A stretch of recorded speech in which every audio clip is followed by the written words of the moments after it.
Hi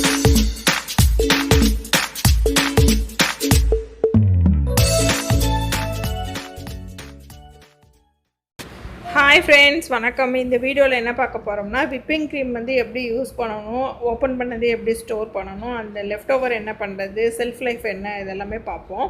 first நான் use பண்ணக்கூடிய brand வந்து பார்த்திங்கன்னா ரிச் கம்பெனியோட சன்விப். இது வந்து ரொம்பவே நல்லா இருக்குது, அதனால் நான் இதை ரெகுலராக யூஸ் பண்ணுறேன். இது வந்து பார்த்திங்கன்னா ஒரு கட்டன் பாக்ஸில், அதாவது டெட்ரா பேக்குன்னு சொல்லுவாங்க இல்லைங்களா, அதில் தான் வருது.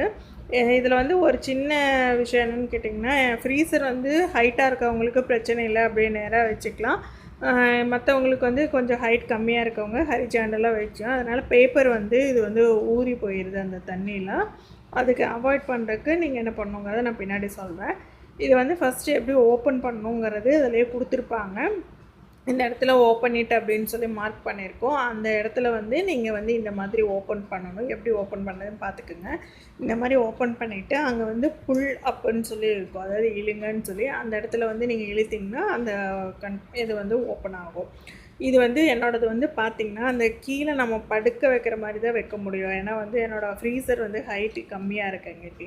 அதனால் என்ன ஆகுதுன்னா, அந்த ஐஸில் வந்து இது வந்து ஊறி அந்த பேப்பர் வந்து டேமேஜ் ஆகிறதுக்கு வாய்ப்பு இருக்குது. அதனால் இதை அவாய்ட் பண்ணுறதுக்கு என்ன பண்ணுறீங்கன்னா, உங்கள்கிட்ட வந்து கிளிங் ரேப் இருந்துச்சுன்னா ஃபஸ்ட்டே வந்து நீங்கள் வந்து நல்லா ரேப் பண்ணிவிட்டு அதுக்கப்புறமா ஃப்ரீசரில் ஸ்டோர் பண்ணுங்கள். இப்போ இந்த ஸ்டோர் பண்ணதை எடுத்து, உடனே லாஸ்ட் வீடியோ நீங்கள் விப்பிங் க்ரீம் வீடியோ பார்த்துருப்பீங்க. நீங்கள் வந்து யூஸ் பண்ணுறதுக்கு ஒரு 1/2 அன் ஹவருக்கு முன்னாடி ஃப்ரீசர்லேருந்து ஃப்ரிட்ஜுக்கு மாற்றிட்டு அதுக்கப்புறமா எடுத்து யூஸ் பண்ணுங்கள். இப்போ நான் ஓப்பன் பண்ணிவிட்டேன். உள்ளே பார்த்திங்கன்னா இன்னும் கொஞ்சம் வந்து என்ன சொல்கிறது, ஃப்ரீஸ் ஆகி அந்த கட்டியாக தான் இருக்குது.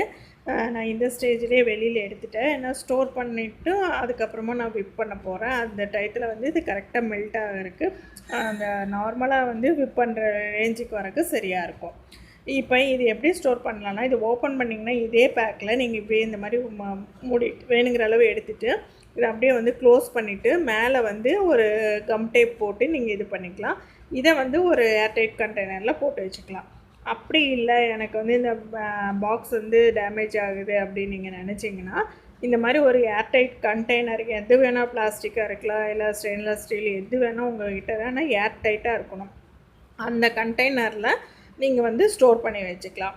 இந்த மாதிரி ஒரு 2 இதில் கூட போட்டு வைக்கலாம். இல்லை உங்கள் ஹைட்டுக்கு, ஃப்ரீசரில் ஹைட்டுக்கு தகுந்த மாதிரி நீங்கள் கண்டெய்னர் எடுத்து அதில் ஸ்டோர் பண்ணிக்கலாம். இல்லை இந்த பாக்ஸோடையே, இந்த கட்டன் பாக்ஸோடையே நீங்கள் வந்து டெட்ரா பேக்கோடையே ஸ்டோர் பண்ணுறீங்கன்னா, கண்டிப்பாக வந்து மேலே நல்லா சீல் பண்ணியிருக்கணும். கம் டேப் வச்சு, அதாவது செல்லோ டேப்புன்னு சொல்லுவாங்களா, அதை வச்சு நல்லா வந்து இது பண்ணிக்கோங்க. அடுத்து விப் பண்ணுறது நான் ஏற்கனவே வீடியோ போட்டிருக்கேன். விப் பண்ணுறதுக்கு முன்னாடி வந்து நான் ஃப்ரீசரில் எல்லாம் ஃப்ரிட்ஜ்லேயோ எப்போவுமே வந்து நான் பவுலையோ இல்லை இந்த விஸ்கையோ வச்சதே கிடையாது. நல்ல க்ளீன் பவுலாக வந்து யூஸ் பண்ணுவேன். அதே போல் க்ளீன் விஸ்காக வந்து யூஸ் பண்ணுவேன். நல்லா வந்து காஞ்சிருக்கணும், ஈரம் இல்லாமல், அந்த மாதிரி. அப்போ வந்து நான் ஒரு 1/2 கப் மட்டும் ஒரு ரெசிபிக்கு வந்து நான் பீட் பண்ணணும். அதனால் வந்து அதுக்கு மட்டும் எடுத்து வச்சுக்கிறேன். இன்னும் கட்டியாக தான் இருக்குது. நான் உங்களுக்கு இதெல்லாம் ஸ்டோர் பண்ணிவிட்டு எல்லாம் பண்ணிவிட்டு நான் விப் பண்ணுறதுக்கு கரெக்டாக வந்துடும் கன்சிஸ்டன்சி. அதனால் இப்போ இந்த டயத்தில் நான் ஒரு 1/2 கப் மட்டும் தனியாக எடுத்து வச்சுட்டு பேலன்ஸை வந்து நான் ஸ்டோர் பண்ண போகிறேன். நீங்கள் ஸ்டோர் பண்ணுற கண்டெய்னர் வந்து கண்டிப்பாக வந்து நல்லா வாஷ் பண்ணி, ஒரு வேளை ஸ்டெயின்லெஸ் ஸ்டீல் எல்லாம் கிளாஸாக இருந்துச்சுன்னா நல்லா வந்து ஸ்டெர்லைஸ் பண்ணிடுங்க. ஸ்டெர்லைஸ் பண்ணிவிட்டு நல்லா ட்ரை ஆனதுக்கப்புறமா இந்த மாதிரி க்ளீன் இதில் வந்து நீங்கள் போட்டு வைங்க. ரொம்ப நேரம் ரூம் டெம்பரேச்சரில் இந்த க்ரீமை வந்து வெளியில் வைக்காதீங்க. நீங்கள் எடுத்ததையும் டக்குன்னு வந்து ஸ்டோர் பண்ணிடுங்க. ஸ்டோர் பண்ணிவிட்டு நீங்கள் ஃப்ரீசரில் வச்சுருங்க. நீங்கள் யூஸ் பண்ணுறதுக்கு 1/2 அன் ஹவர் பிஃபோர் நீங்கள் வந்து ஃப்ரீசர்லேருந்து ஃப்ரிட்ஜுக்கு மாற்றி உங்களுக்கு எவ்வளோ தேவையோ அதை மட்டும் வெளியில் எடுத்துகிட்டு பேலன்ஸை திருப்பவும் கையோடு அப்போவே ஃப்ரீசரில் வந்து ஸ்டோர் பண்ணிடுங்க. இன்றைக்கி வந்து நான் 2 இதில் வந்து ஸ்ப்ளிட் பண்ணி போட்டு வைக்கிறேன். அப்போ தான் வந்து எனக்கு அங்கே உள்ளே வைக்கிறதுக்கு சௌகரியமாக இருக்கணும். அதே போல் நீங்கள் அந்த பாக்ஸோடையே, அந்த டெட்ரா பேக்கோடையே நீங்கள் ஸ்டோர் பண்ணுறீங்கன்னா மேலே வந்து கம்ப்ளீட்டாக க்ளோஸ் பண்ணியிருக்கணும் செல்லோ டேப் வச்சு. அப்படி இல்லைன்னா அதை வந்து இந்த டெட்ரா பேக்கவே வந்து இன்னொரு ஏர்டைட் பாக்ஸ்குள்ளார வச்சு கூட நீங்கள் ஸ்டோர் பண்ணிக்கலாம். இது வந்து ஓப்பன் பண்ணாமல் இருக்கிற வரைக்கும் வந்து பார்த்திங்கன்னா 12 months வந்து இதோட செல்ஃப் லைஃபு. நீங்கள் ஓப்பன் பண்ணிட்டீங்க ஒன்ஸ் அப்படின்னா அதோட செல்ஃப் லைஃப் வந்து 3 months தான் உங்களுக்கு. இப்போ இதை வந்து நான் 3 monthsக்குள்ளார யூஸ் பண்ணணும்.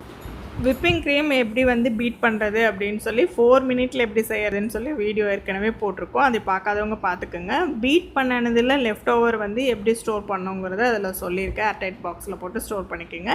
திரும்பவும் நீங்கள் ஃப்ராஸ்டிங்க்கு யூஸ் பண்ணிங்கன்னா திரும்பவும் வந்து பீட் பண்ணிட்டு தான் யூஸ் பண்ண முடியும். அது ஐஸ்கிரீம், கேக்ஸு எதுக்கு வேணால் நீங்கள் யூஸ் பண்ணிக்கலாம். அந்த வீடியோ பார்க்காதவங்க description, I card and end கார்டில் வந்து உங்களுக்கு வந்து லிங்க் கொடுத்துட்றேன். செக் பண்ணிக்கோங்க. ஏதாவது டவுட்ஸ் இருந்தால் கமெண்ட் பண்ணுங்கள்.